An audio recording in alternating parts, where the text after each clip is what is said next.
लिल्लाहि मुल्कु समावाति वल अर्द, अल्लाह ही के लिए है बादशाहत आसमानों और जमीन की। यखलुकु मा यशा, पैदा करता है जो कुछ चाहता है।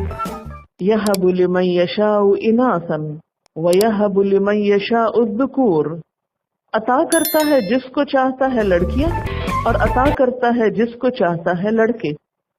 और युज़व्विजुहुम, या मिला जुला के देता है उनको ज़ुकरान व इनासा, लड़के और लड़कियां।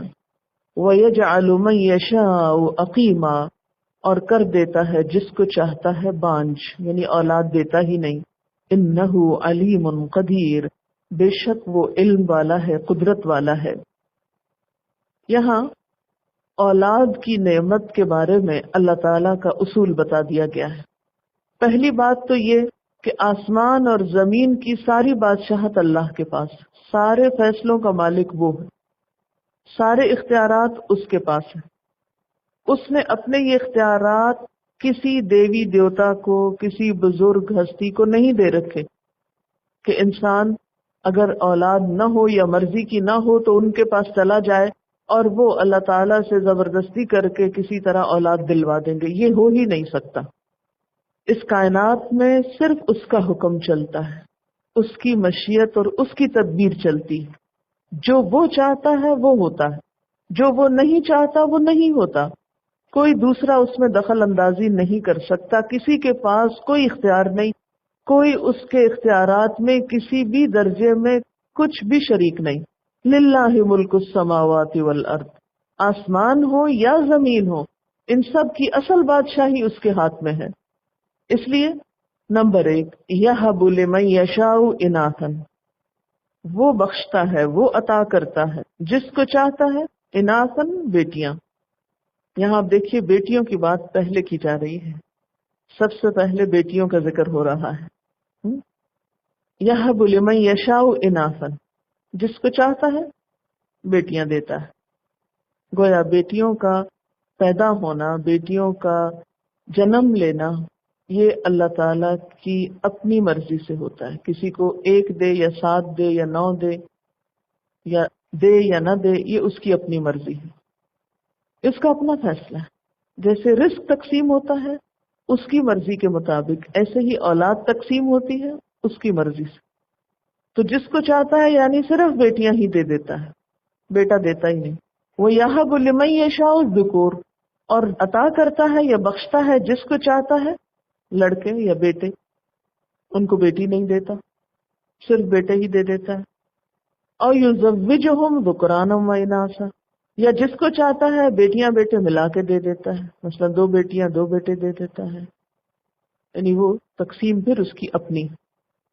और इससे एक माना ये भी लिया गया है कि ये तीसरी सेक्स जो है, मेल फीमेल के अलावा मिक्स या मिली हुई, कि जिसमें दोनों पहलू पाए जाते हैं एक इंसान के अंदर, ये भी उसकी अपनी तख्लीक, यानी इस तीसरे हिस्से का माना ये भी किया गया।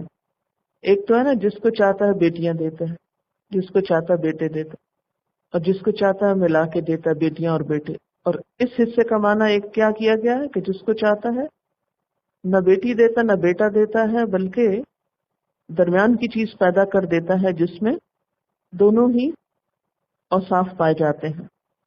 और फिर चौथी सूरत क्या है, वयजअलु मन यशाउ अकीमा, और जिसको चाहता है बांझ कर देता है, कुछ भी नहीं देता। बाज़-औक़ात सेहतमंद तंदुरुस्त होने के बावजूद कुछ भी नहीं देता। यानी औलाद का पैदा करना इंसान के अपने इख्तियार या बस में नहीं।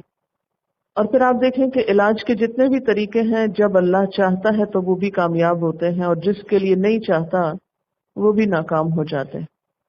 इन्नहु अलीमुन कदीर, ऐसा क्यों होता है कि किसी को कुछ दे रहा है, किसी को कुछ दे रहा है, किसी को कुछ भी नहीं दे रहा, ये क्यों है?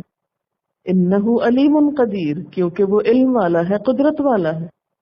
उसको पता है किसको क्या देना चाहिए और कितनी तादाद में देना चाहिए और कब देना चाहिए, पहले बेटी देनी चाहिए, पहले बेटा देना चाहिए। इसकी हिकमत और मसलहत को सिर्फ वो जानता है। और दूसरी तरफ इसकी कुदरत चूंकि उसके पास है, यानी हर चीज पे वो कादिर है, इसलिए वो होता है जो वो चाहता है। अब आप देखें कि इंसान औलाद के बारे में कितना बेबस है। ہر انسان کی ایک فطری خواہش ہوتی کہ اس کی اولاد ہو، لیکن بعض اوقات اللہ تعالیٰ نہ چاہے تو انسان کی یہ خواہش پوری نہیں ہوتی۔ بعض لوگوں کی یہ خواہش ہوتی کہ ان کے ہاں صرف بیٹے ہوں، بیٹیاں نہ ہوں، کیونکہ ان کے کلچر میں بیٹیوں کی کوئی وقت نہیں ہوتی، بیٹی والی ماں کی کوئی عزت نہیں ہوتی، اور ایسا کرنے والی بعض اوقات خود خواتین ہوتی ہیں جو بیٹی کے پیدا ہونے پہ ناراض ہوتی ہیں۔ مثلا بعض اوقات ساس ہوتی ہیں جو بہت خفا ہو جاتی ہیں پوتی کے پیدا ہونے پر، اپنی ہم جنس کے پیدا ہونے پر۔ تو اس معاملے میں کسی کو ایک کو دوسرے کو بلیم نہیں کرنا چاہیے، کسی کے بچے ہونے پر اس کی عزت نہیں ہونی چاہیے، اور کسی کے بچے نہ ہونے پر اس کو منحوس نہیں سمجھنا چاہیے۔ کسی کے پاس بیٹوں کا ہونا اس کے اللہ کے ہاں مقرب ہونے کی دلیل نہیں، اور کسی کے ہاں بیٹیوں کا ہونا اس کے اللہ تعالیٰ کے ناراض ہونے کی دلیل نہیں۔ یا کسی کی اولاد کا بہت قابل اور لائق ہونا اس کے لیے کچھ زیادہ فائدہ مند نہیں، اور کسی کے لیے بعض اوقات اولاد کا نہ ہونا اس کے لیے کوئی بدقسمتی کی بات نہیں۔ اولاد کا ہونا بھی ایک آزمائش ہے، نہ ہونا بھی ایک آزمائش ہے۔ اس لیے اس معاملے میں جو انسان اللہ کے قدیر ہونے پر، اس کی تقدیر پر راضی ہو جائے گا، وہی دراصل فائدے میں رہے گا۔ لیکن بعض اوقات ہم اس معاملے میں اللہ کی رضا پر راضی نہیں ہوتے اور ایسے کام شروع کر دیتے ہیں کہ جس سے اپنا ایمان گنوا بیٹھتے ہیں۔ تو آپ نے دیکھا ہوگا کہ بعض اوقات خواتین فزیکلی بھی بہت سفر کرتی ہیں، یعنی اولاد نہ ہونے کی صورت میں بعض اوقات جب اللہ کے فیصلے کو قبول نہیں کیا جاتا تو عورتیں بیچاری تختہ مشق بن جاتی ہیں، مختلف طرح کے علاج کروا کے اور مختلف طرح کے ٹیسٹ اور مختلف طرح کی تکلیفیں اٹھا کے، اور پھر نفسیاتی طور پر مزید ہراس کیا جاتا ہے۔ یہ سب ظلم و ستم کی ایک قسم ہے۔ اس معاملے میں انسان کو ایک حد کے اندر تو علاج کرانا چاہیے، لیکن انسانیت کی حدود سے آگے بڑھ کر غلط کام نہیں کرنے چاہیے۔ اللہ تعالیٰ کی